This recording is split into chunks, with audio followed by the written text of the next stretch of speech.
This is Colin from Anytime Fitness coming at you again, continuing our video series on 9 ingredients on food labels that you want to stay away from.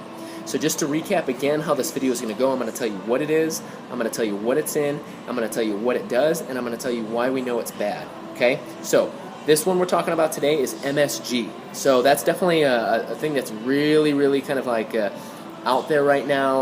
A lot of foods even say like MSG free. So what is MSG? So MSG is actually just a flavor enhancer.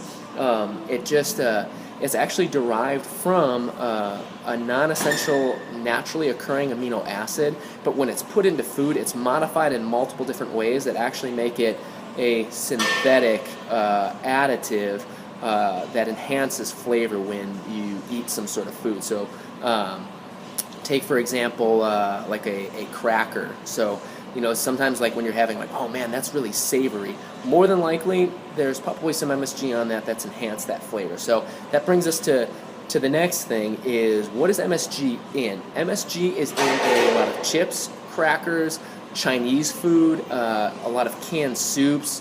It is something that kind of helps preserve the food along with intensifying the flavor. So next time you go to a Chinese food restaurant, just know that you're probably having MSG in your food. Take a look at the food labels for chips and crackers as well. So what are the symptoms, or why is MSG bad?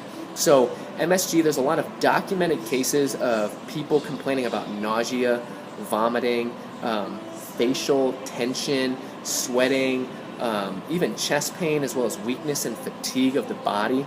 And so these are all very like acute things. There's nothing that necessarily like definitive that's chronic, as in like chronic long-term effects. But that's another thing too, like if you're eating something and it's causing you to have nausea or inflammation or, you know, vomiting or sweating, like it's obviously something bad is happening in your body. So take that for what it's worth. There is no deep research into this on the long-term effects of MSG, but there are clear documented cases of many people having these acute things such as like fatigue and nausea and vomiting and sweating. So take that for what it is. My recommendation is that you stay away from it. You know, the enhanced flavor isn't worth the potential detrimental effects to your health, or even like you have something, oh man, that's really good, but then you spend the rest of the day just feeling terrible. Not worth it. Okay, hopefully that's helpful, and stay tuned for more coming soon.